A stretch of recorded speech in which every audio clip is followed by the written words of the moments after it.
आमदार सदाभाऊ खोत यांनी शरद पवारांवर खालच्या पातळीवर टीका केलेली आहे। शरद पवार म्हणतात, महाराष्ट्राचा चेहरा बदलायचा आहे, तुमच्यासारखा चेहरा पाहिजे का, असं वक्तव्य सदाभाऊ खोत यांनी केलंय। यावर खोत हे अल्पबुद्धीचे नेते असल्याचा पलटवार जितेंद्र आव्हाड यांनी केलेला आहे।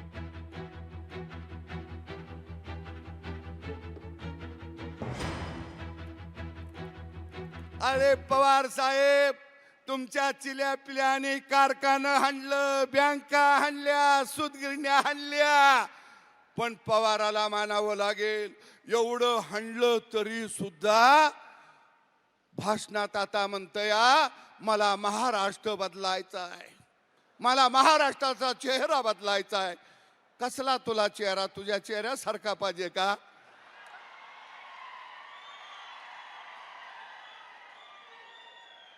तुला कसला चेहरा पाहिजे? जेव्हा पहिल्यांदा ऑपरेशन झालं तेव्हा इथं रक्त वाहत होतं आणि 45 डिग्रीच्या टेम्परेचरमध्ये ते नागपूरमध्ये सभा घेत होते ऑपरेशन झाल्यानंतरच्या 8 दिवसात। सदाभाऊ, पण एखाद्या माणसाबद्दल काय बोलतो ह्याची समज पण नाही का तुम्हाला? महाराष्ट्र घडवण्यामध्ये ते तुमचा 1% वाटा नाही, 100% वाटा त्यांचा आहे। अजून जर एक 15 वर्ष तरुण असते ना तर तुम्हाला महाराष्ट्रात फिरू दिलं नसतं। थोडी तरी लाज बाळगाव, थोडी तरी माणसाच्या एखाद्या चेहऱ्यावरती आलेल्या डागावरनं जर तुम्ही बोलत असाल तर तुमच्याकडे बोलण्यासारखं काहीच नाहीये, हे महाराष्ट्राला कळतं।